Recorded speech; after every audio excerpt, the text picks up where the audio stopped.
Hello brother and sister, this is Dr. Sam again. इस video में हम Pentecost के बारे में सीखेंगे कि पेंटिकोस्ट क्या है, पेंटिकोस्ट मनाने का मकसद क्या है और यहूदी पेंटिकोस्ट किस तरह मसीही पेंटिकोस्ट से डिफरेंट है।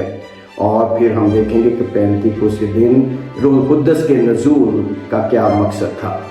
अगर हमें पुराने अहदनामे से वाक़फ़ियत हासिल हो तो हमें पता होगा कि पुराने अहदनामे में खुदा का रूह, जिसको नए अहदनामे में रूह कुद्दस कहा गया है, वो लोगों पर नाजिल होता था और आर्जी तौर पर लोगों की ज़िंदगियों में काम करता था।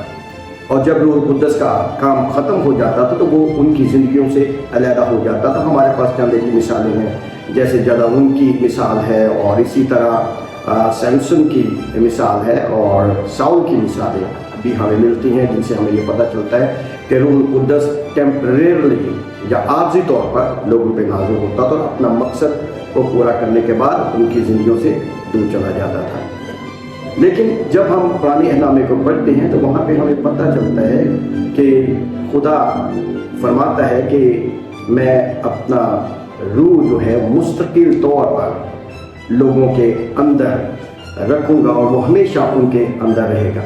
चंद एक जो आयात आपके सामने पढ़ना चाहता हूँ यिर्मयाह की किताब में से, जो पेंटिकोस्ट के हवाले से पेशन गोई हम उसको कह सकते हैं।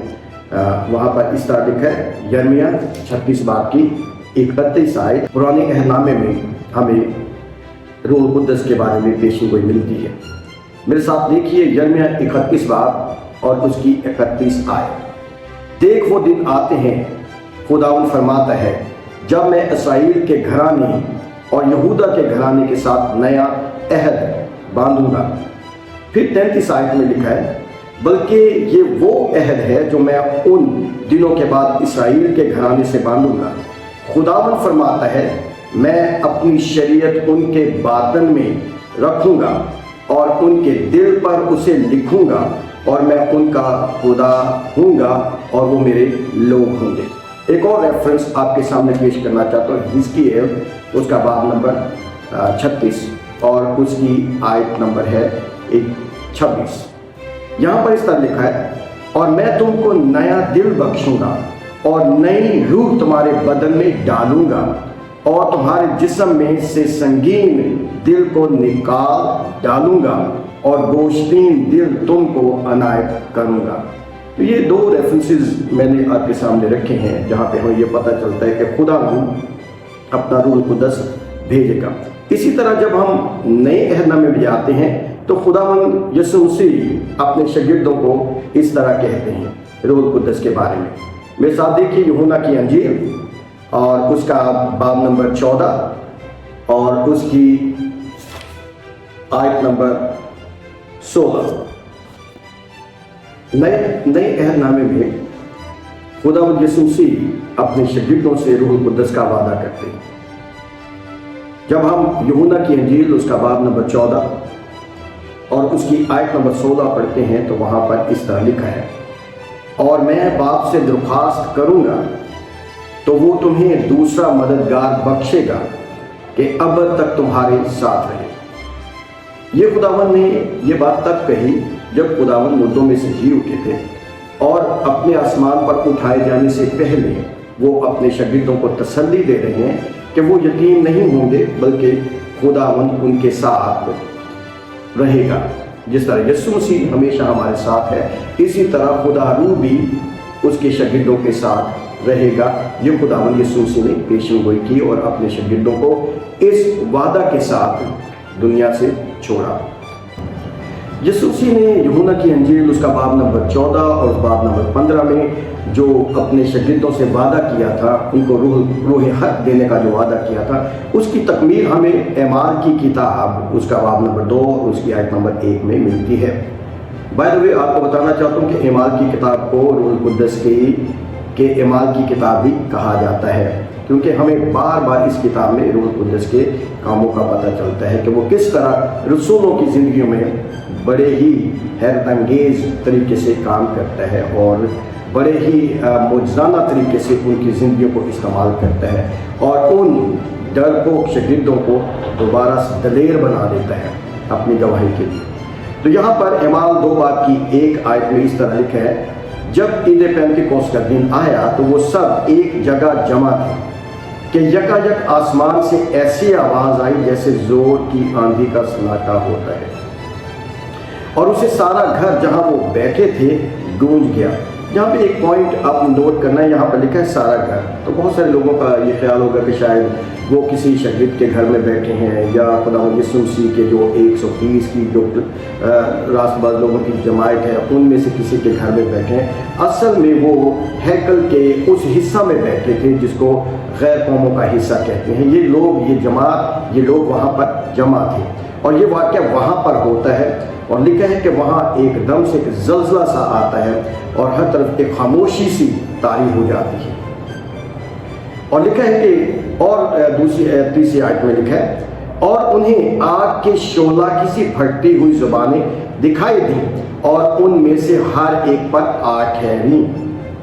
لیکن ان کو وہ باقاعدہ طور پر آگ کے شعلہ کی سی پھٹتی ہوئی زبانیں نظر آئیں،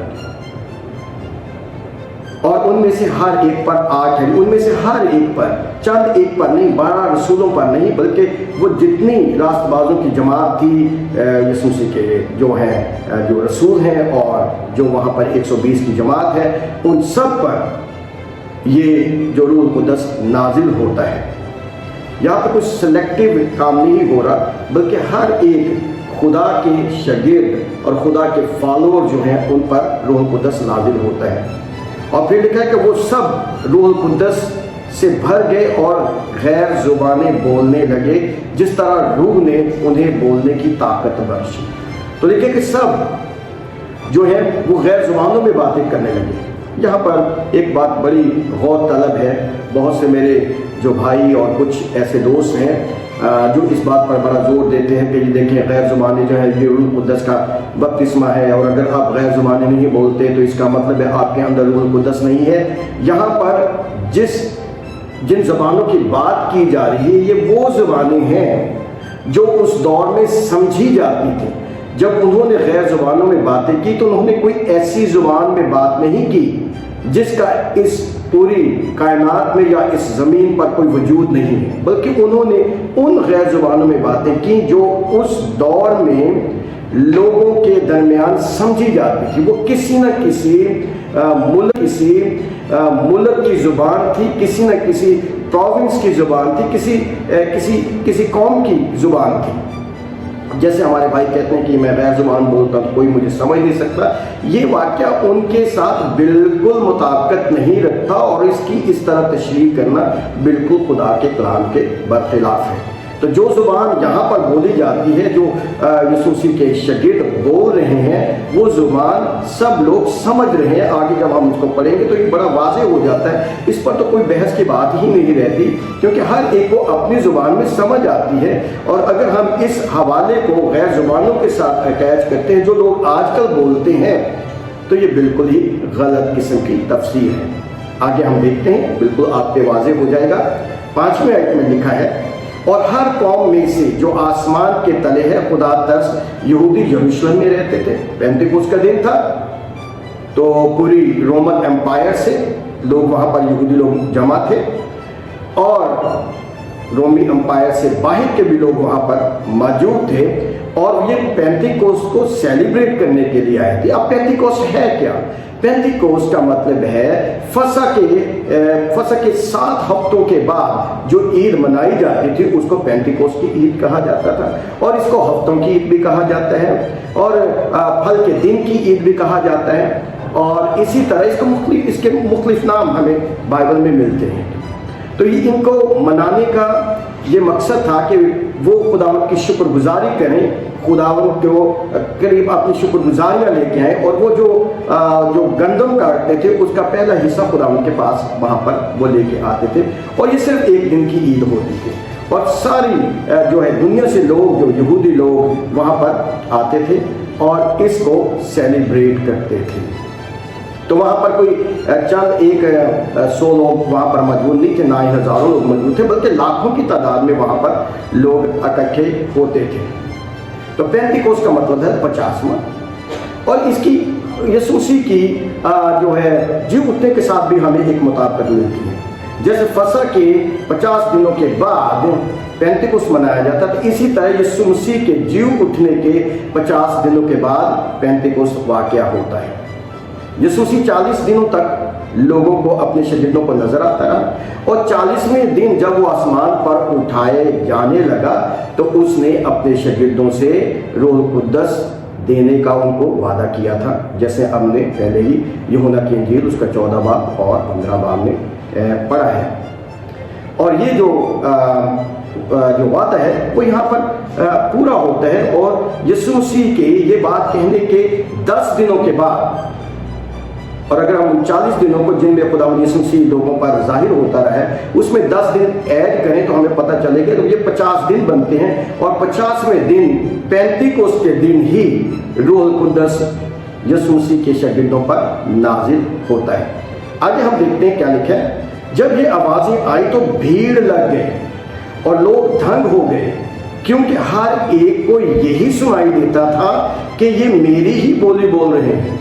ना आपको समझ आ रही होगी यहाँ पे, तो यहाँ पे वो कोई ऐसी बोली नहीं बोल रहे जो किसी को समझ नहीं आ रही, या वो कोई ऐसी गैर जुबान में बात नहीं कर रहे जिसके लिए किसी को तर्जमे की जरूरत है या आपको तर्जमा करने वाले को हायर करने की जरूरत है।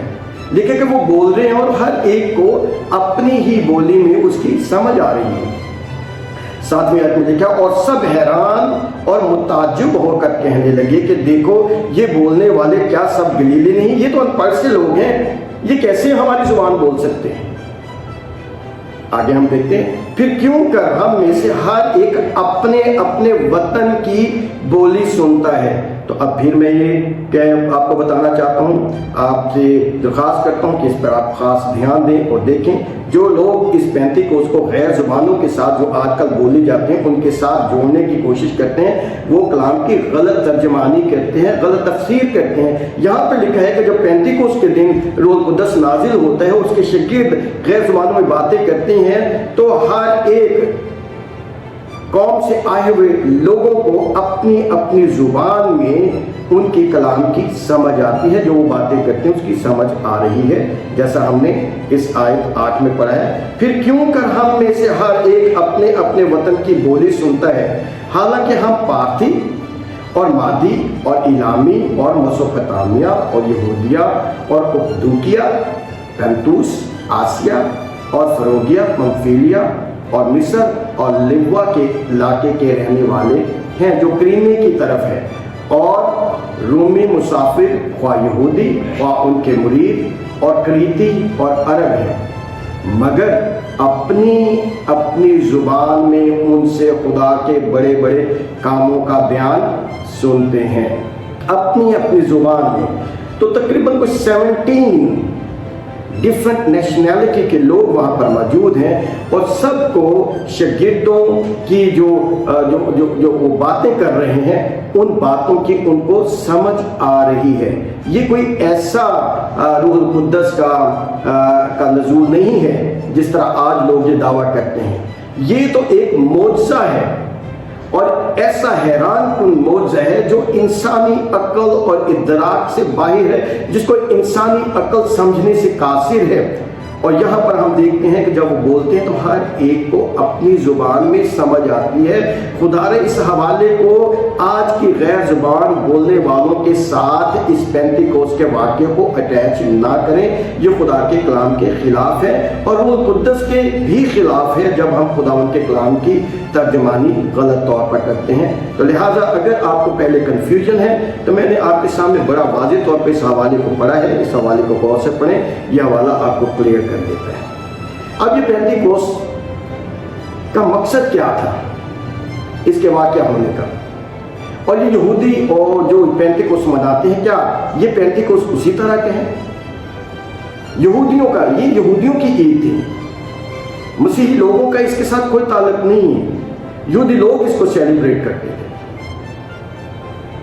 और जैसे मैंने पहले बताया कि ये शुक्रगुजारी की एक ईद थी जिसमें वो अपनी हार्वेस्ट, अपनी फसलों का खुदावंद के हुजूर नजराना लाते थे और ये एक दिन की ईद होती थी। लेकिन जब पेंतिकोस्त के दिन रूह कुद्दस का नज़ूल हुआ तो ये यहूदियों के त्यौहार की तरह नहीं है। रूह कुद्दस का पेंतिकोस्त के दिन नज़ूल इस बात की गमाज़ी करता है कि खुदावन ने अपनी कलीसिया की बुनियाद रख दी है। खुदावन यीशु मसीह ने अपनी बादशाहत की बुनियाद रख दी है, जिसके बारे में हम एमाल 1:3 आयत में पढ़ते हैं। देखिए एमाल 1:3 आयत, वो बादशाही कौन सी है जिसकी बुनियाद आज रखी गई है? ये वो कौन सी कलीसिया है जिसका खुदावंद यीशु मसीह ने रूह कुद्दस के साथ आगाज किया, रूह कुद्दस के साथ इस कलीसिया का इफ्तिताह किया गया। मेरे साथ देखें एमाल उसका बाब नंबर 1 और उसकी आयत नंबर 3। यहां पर इस तरह लिखा है,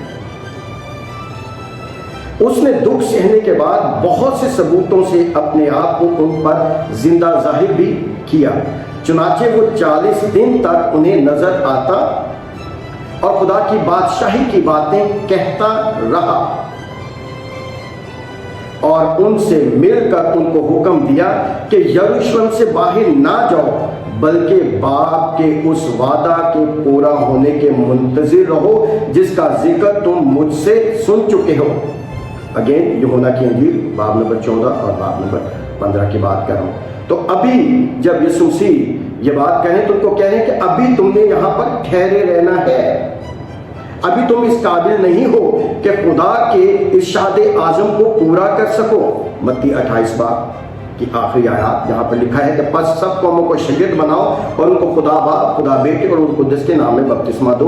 वो कहते हैं कि अभी तुम्हें जाने की जरूरत नहीं है। और ये जब खुदावंद यीशु मसीह ने उनको इरशाद आजम दिया, तो ये यीशु मसीह ने जब इरशाद आजम दिया तो इस इरशाद आजम के 10 दिन के बाद उनको रूह कुद्दस मिलता है। और उसके बाद जब रूह कुद्दस उनको मिल जाता है तो फिर खुदावंद उनको ये कहता है कि अब तुम खुदावंद के कलाम को सुना सकते हो और तुम गैर कौमों में जाकर मेरे गवाह हो सकते हो। आगे हम देखते हैं क्या लिखा है,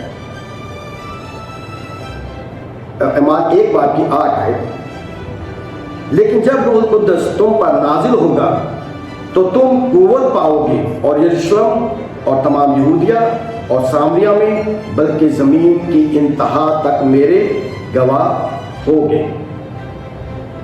और यीशु मसीह ने ये बात कहने के बाद जब उसने ये बात की तो लिखा है, उसके बाद अगर हम आयत पढ़ें लिखा है, ये कहकर वो उनके देखते देखते ऊपर उठा लिया गया और बदली ने उसे उनकी नजरों से छुपा लिया। अब यीशु मसीह ये बात कहने के बाद आसमान पर उठा लिए गए और जब यीशु मसीह ने ये 8वीं आयत में उनको कहा कि तुम यरूशलेम में ठहरे रहो, तो 10 दिनों के बाद जब रूह कुद्दस पर नाजिल होता है तो फिर इस बात की तस्दीक हो जाती है कि अब क्योंकि तुम्हें रूह कुद्दस मिल गया है, लिहाजा अब तुम्हें यरूशलेम में ठहरने की जरूरत नहीं है। अब तुम्हें दुनिया में जाना है और दुनिया में जाकर खुदा की बादशाही को फैलाना है, इसको वसीह करना है और लोगों को गुनाहों से निकालकर खुदा की तरफ लाना है। ये इस बात का आगाज, इस बात की तस्दीक थी कि रूह कुद्दस जो है वो शागिर्दों को मिल चुका है पेंतिकोस्त के दिन। और रूह कुद्दस मिलने के बाद शागिर्दों के अंदर एक जुर्रत आ जाती है, दिलेरी आ जाती है, क्योंकि अब वो अकेले नहीं। खुदावंद यीशु मसीह ने अपने शागिर्दों से कहा था कि मैं तुम्हें अकेला नहीं छोड़ूंगा, मैं तुम्हें यतीम नहीं छोड़ूंगा।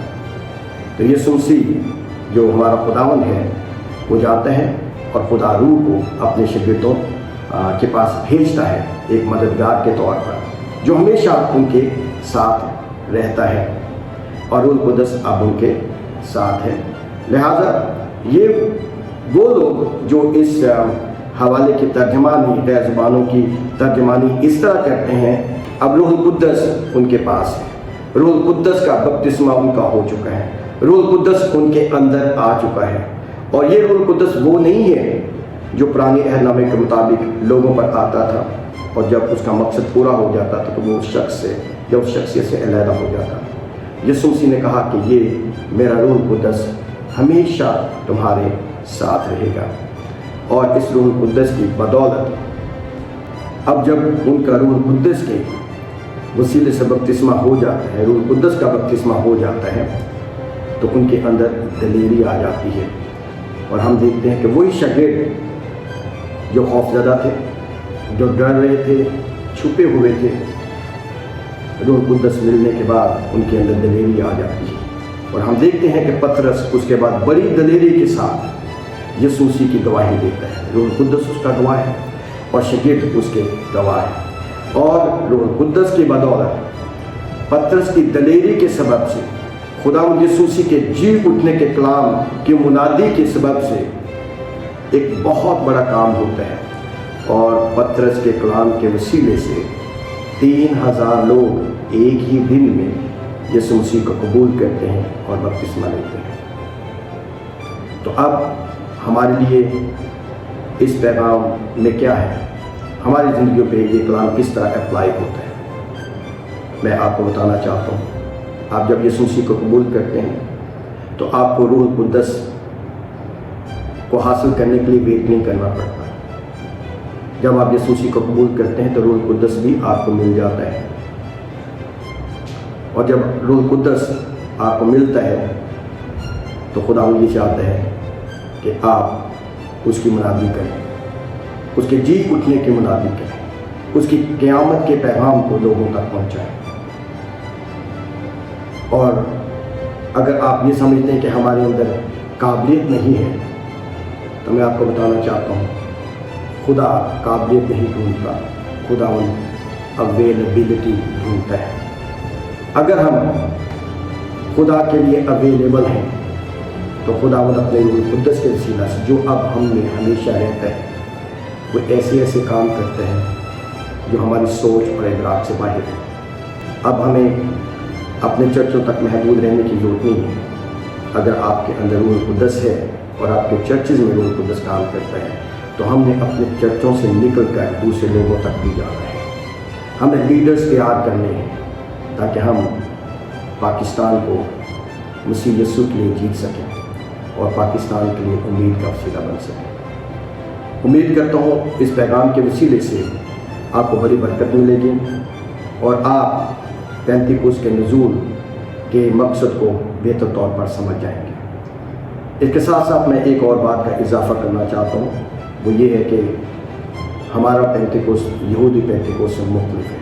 وہ اس لحاظ سے مختلف ہے کیونکہ جب پینتیکوس کا دن ہوتا تھا یہودیوں کے مطابق تو صرف مرد اس میں شامل ہوتے تھے, لیکن جس پینتیکوس کی ہم بات کرتے ہیں اس میں نہ صرف مرد بلکہ اس میں عورتیں بھی شامل ہیں. اور جس طرح روح القدس مردوں کے اندر رہتا ہے اسی طرح وہ عورتوں کے اندر بھی بڑے بڑے کام کرتا ہے. Once again, thank you very much for listening.